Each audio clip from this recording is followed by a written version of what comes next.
Hello friends, myself Sushma Mahale. Today we are going to learn chapter number 6, Biomolecules. In that we already studied the classification of biomolecules, which are classified into two types, organic and inorganic. It is the topic number 6.1. After that we already studied topic 6.2, biomolecules in the cell. In that, we studied the carbohydrates, classification of carbohydrates. आपण कार्बोहायड्रेट्सचं classification पाहिलं आणि त्यामध्ये carbohydrates मोनोसॅकराईड, डायसॅकराईड आणि पॉलिसॅकराईड या 3 टाईप्समध्ये classify केले जातात. हे classification चार्टमध्ये शिकलो. पण नेमकं मोनोसॅकराईड म्हणजे काय आणि डायसॅकराईड म्हणजे काय हेही आपण टॉपिक सेकंड म्हणजे 6.2 म्हणजे पार्ट सेकंडमध्ये आपण अभ्यास केला. तर आज आपण तिसरा क्लासिफिकेशन किंवा कार्बोहायड्रेटचा तिसरा टाईप पॉलिसॅकराईड म्हणजे नेमकं काय हे अभ्यासणार आहोत. बायोमॉलिक्यूलमध्ये आता आपण पार्ट नंबर 3 बघणार आहोत, ज्यामध्ये आपण बायोमॉलिक्यूल्समध्ये क्लासिफिकेशन ऑफ कार्बोहायड्रेट्सचा स्टडी करत आहोत. त्यामध्ये पहिले आपण मोनोसॅकराईड म्हणजे काय हे पाहिलं, त्यानंतर डायसॅकराईडचा अभ्यास केला आणि आता आपण पॉलिसॅकराईड म्हणजे काय हे अभ्यासणार आहोत. तर पॉली मीन्स मेनी, तर मेनी सॅकराइड्स ज्यामध्ये एकत्र आलेले असतात. सॅकराइड्स म्हणजे काय, तर सिंपल शुगर्स जे असतात त्यांना, ज्यामध्ये फक्त शुगरचं एकच युनिट असतं, त्याला म्हटलं जातं मोनोसॅकराइड. आणि असेच जे सॅकराइड्स असतात ते सगळे एकापेक्षा जास्त, म्हणजे दोन सॅकराइड जर एकत्र आले तर त्याला आपण डायसॅकराइड म्हणत असतो. पण दोनापेक्षा जास्त, 3, 4, 5, 6 असे जे काही सॅकराइड्स एकत्र येतात त्यांना म्हटलं जातं पॉलिसॅकराइड्स. When monosaccharide undergo a series of condensation reactions, adding one unit after the another till a very large molecule, polysaccharide is formed. म्हणजेच काय, ज्यावेळी एकानंतर एक मोनोसॅकराइड हे एकमेकांच्या जवळ येत जातात, अंडरगो सिरीज ऑफ कंडन्सेशन, त्याच्यामुळे कंडन्सेशन रिॲक्शन झाल्यामुळे काय होतं, तर लार्ज मॉलिक्यूल फॉर्म होत असतो. आणि हा जो लार्ज मॉलिक्यूल फॉर्म होतो त्याला म्हटलं जातं पॉलिसॅकराइड. ज्यामध्ये दोन मोनोसॅकराइडपेक्षा जास्त मोनोसॅकराइड एकत्र आलेले असतात. दिस इज कॉल्ड ॲज पॉलिमरायझेशन. या प्रोसेसला पॉलिमरायझेशन असे सुद्धा म्हटले जाते. पॉलिसॅकराइड्स ऑन हायड्रोलिसिस गिव्ज मोनोसॅकराइड. ज्याप्रमाणे एकानंतर एक असे दोनापेक्षा जास्त मोनोसॅकराइड्स जेव्हा एकत्र आलेले असतात आणि त्यांचं ज्यावेळी हायड्रोलिसिस होतं त्यावेळी, म्हणजेच काय, तर त्यांचं हायड्रोलिसिस होणे म्हणजे काय, तर वॉटरबरोबर तर ज्यावेळी ते डिझॉल्व्ह होत असतात, रिॲक्शन होत असते, त्यावेळी हे जितके काही पॉलिसॅकराइड्स असतात हे सिंगल मोनोसॅकराइडमध्ये कन्वर्ट होत जातात. म्हणजे जेवढे काही मोनोसॅकराइड्स एकत्र आलेले असतात तेवढे मोनोसॅकराइड्स हे सेपरेट होताना आपल्याला दिसत असतात. म्हणजेच आपल्याला यातून एवढंच सांगायचं आहे, पॉलिसॅकराइड्स ऑन हायड्रोलिसिस गिव्ज मोनोसॅकराइड्स. मोनोसॅकराइड्सपासून बनलेले पॉलिसॅकराइड्स ज्यावेळी हायड्रोलिसिस होतं त्यावेळी मोनोसॅकराइड्स हे सेपरेट होत असतात याप्रमाणे.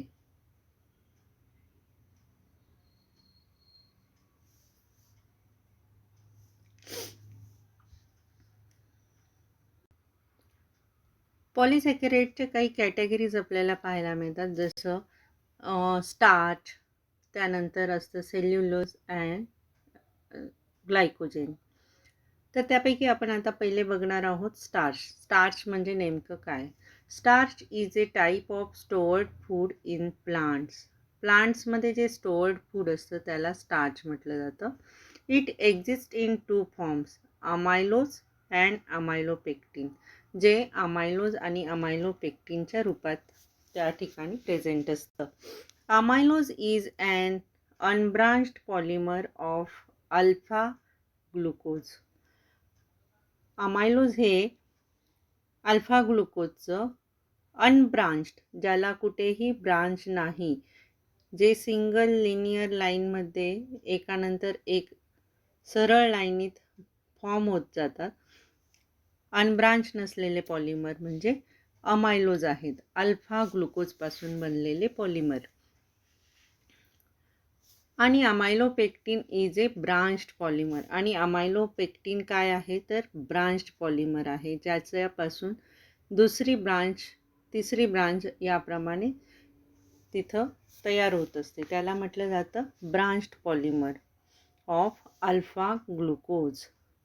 म्हणजेच काय, अमायलोज आणि अमायलोपेक्टिन हे अल्फा ग्लुकोजपासून बनलेले आहेत, पण अमायलोज हे अनब्रांच्ड पॉलिमर आहे, तर अमायलोपेक्टिन हे ब्रांच्ड पॉलिमर आहे. एवढंच आपल्याला लक्षात ठेवायचं आहे. तर स्टार्च म्हणजे काय तर प्लांटमध्ये असलेलं स्टोअर्ड फूड, आणि ते दोन फॉर्ममध्ये आपल्याला पाहायला मिळत असतं. एक म्हणजे अमायलोज आणि दुसरं म्हणजे अमायलोपेक्टिन. अमायलोज हे अनब्रांच्ड पॉलिमर असतं अल्फा ग्लुकोजचं, आणि अमायलोपेक्टिन हे ब्रांच पॉलिमर असतं अल्फा ग्लुकोजचंच.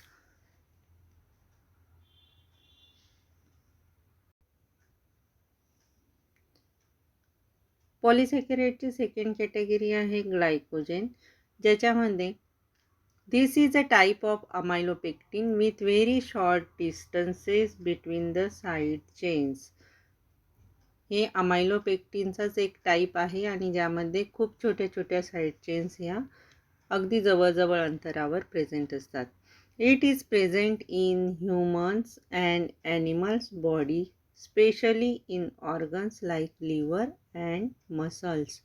म्हणजेच काय तर हे ह्युमन आणि ॲनिमल बॉडीच्या लिव्हर आणि मसल्समध्ये प्रेझेंट असतात. याचाच अर्थ तेही फूड स्टोरेज म्हणून ॲनिमल आणि ह्युमनमध्ये प्रेझेंट असतात.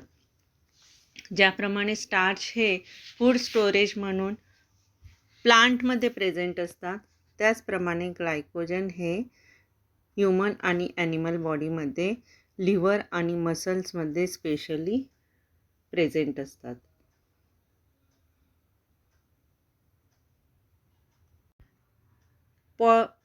पॉलिसॅकराइडची तिसरी कॅटेगरी आहे सेल्युलोज.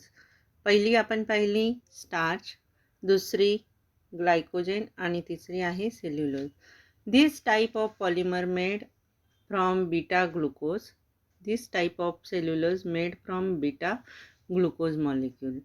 स्टार्चमध्ये अल्फा ग्लुकोज मॉलिक्यूल होते, आता सेल्युलोजमध्ये आपल्याला पाहायला मिळते की ते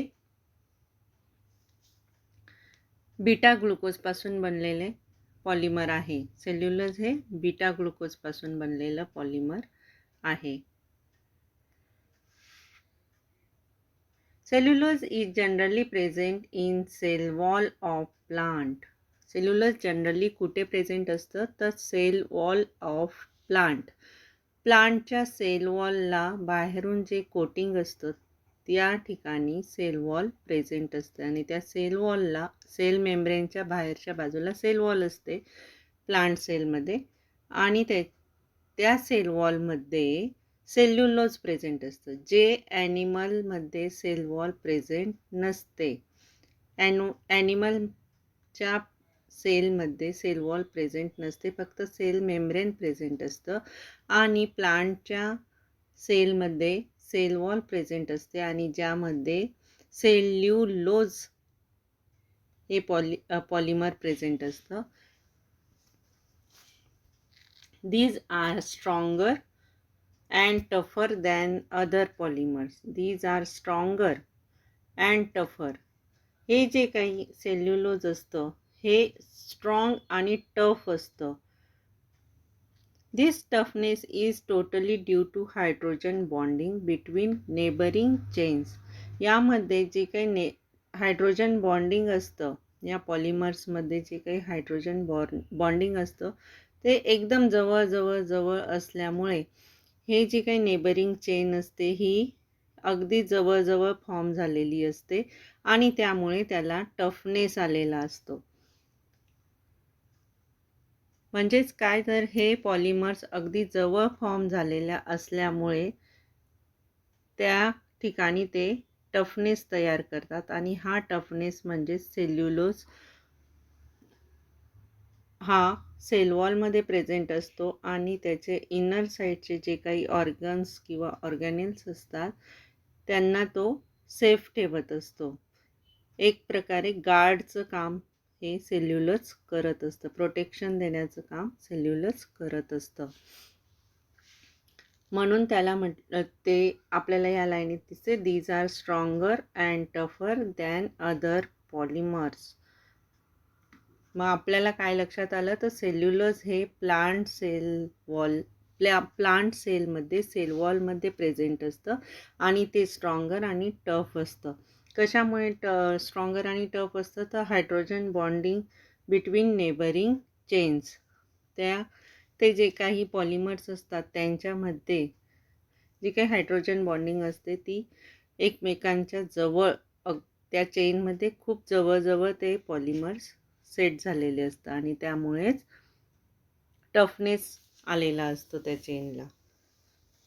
म्हणून सेल्युलोज हे स्ट्रॉंगर आणि टफ असतात, एवढं तुम्ही लक्षात घ्यायचं आहे. त्यानंतर ते बीटा ग्लुकोज मॉलिक्युल्सपासून बनलेले असतात आणि सेल वॉल ऑफ प्लांटमध्ये प्रेझेंट असतात. आता आपण पॉलिसॅकराइड म्हणजे काय त्याचे कॅटेगरीज आपण पाहिल्या, स्टार्च, ग्लायकोजन अँड सेल्युलोज. आता आपण बघणार आहोत biological importance of carbohydrates. Carbohydrates biologically कसे इम्पॉर्टंट आहेत, आपल्या सगळ्यांना लिव्हिंग ऑर्गॅनिझमला कार्बोहायड्रेट्स का महत्त्वाचे आहेत ते आपण यामध्ये बघणार आहोत. दे सप्लाईज एनर्जी फॉर मेटॅबॉलिझम हे ज्यावेळी होत असतं आपल्या बॉडीमध्ये किंवा लिव्हिंग ऑर्गॅनिझमच्या, त्यावेळी ते एनर्जी सप्लाय करण्याचं काम करत असतात.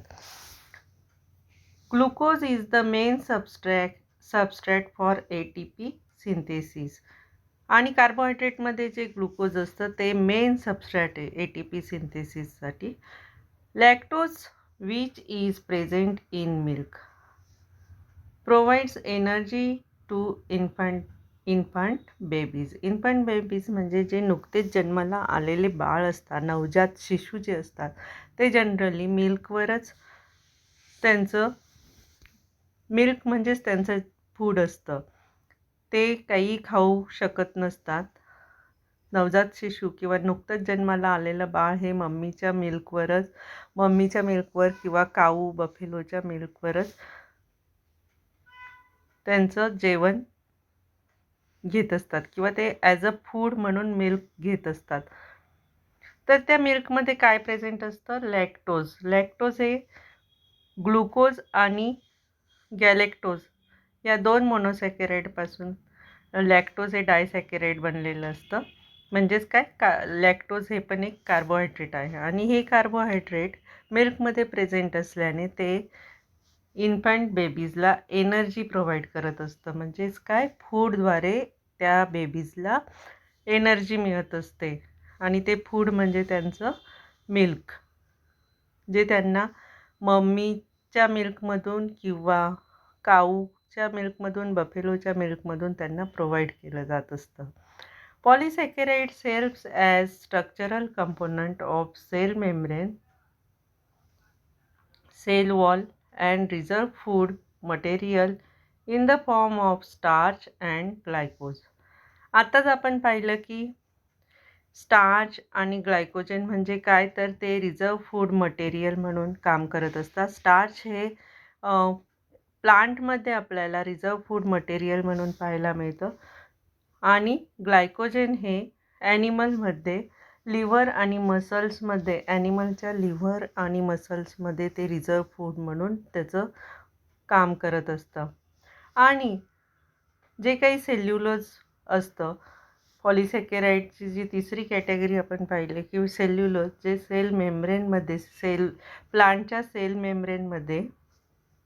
प्लांट सेलच्या सेल मेम्ब्रेनमध्ये ते प्रेझेंट असतं आणि त्या सेल मेम्ब्रेनला टफनेस देण्याचं काम ते करत असतं, ज्यामुळे आतमध्ये सेलमधले आतल्या साईडला, इनर साईडला जे काही ऑर्गन्स असतात ते सेफ राहू शकतात. अशा प्रकारे पॉलिसॅकेराइड हे सगळ्या मेटाबॉलिझममध्ये, ATP सिंथेसिसमध्ये, त्याचप्रमाणे इन्फंट बेबीजला एनर्जी देण्यापासून तर प्लांटमध्ये cell membrane and as a cell wall as a reserve food material in the form of starch and ग्लायकोजनच्या रूपात आपल्याला मदत करत असतं. प्रत्येक एव्हरी लिव्हिंग ऑर्गॅनिझमला कार्बोहायड्रेट्स हे ग्रोथ होण्यासाठी खूप इम्पॉर्टंट असतात.